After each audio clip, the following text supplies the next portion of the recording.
తెలుగు, తమిళ్, మలయాళం మరియు కన్నడ భాషల్లో నటించి ముద్దుగుమ్మ ఐశ్వర్య మీనన్.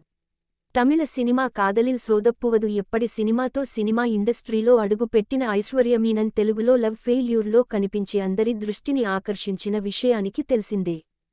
తెలుగులో కిలాడి సినిమాతో చాలా కాలం తర్వాత రీ ఎంట్రీ ఇచ్చింది. అయితే అదృష్టం కలిసి రాకపోవడంతో ఆ సినిమా నిరాశ పరిచింది. దాంతో మళ్లీ తెలుగులో ఈ అమ్మడికి ఆఫర్లు రాలేదు. అయినా కూడా ఏమాత్రం తగ్గకుండా సోషల్ మీడియా ద్వారా అందాల ఆరబోత ఫోటోలు షేర్ చేస్తుంది. కన్నడ మరియు తమిళ భాషల్లో వరుసగా సినిమా ఆఫర్లు దక్కించుకుంటున్న ఈ అమ్మడు ముందు మళ్లీ తెలుగులో నటించాలని కోరుకుంటున్నట్లుగా ఒక ఇంటర్వ్యూలో చెప్పుకొచ్చింది.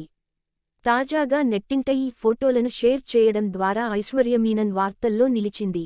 ప్రకృతి అందాల మధ్య అందమైన ఐశ్వర్య మీనన్ అందంను చూస్తూ ఉంటూ చూపు తిప్పనివ్వడం లేదు అంటూ నెటిజన్స్ కామెంట్స్ చేస్తున్నారు. ఇంతటి అందగత్తెకు తెలుగులో ఆశించిన ఆఫర్లు రాకపోవడం విడ్డూరం అనేది కొందరి అభిప్రాయం.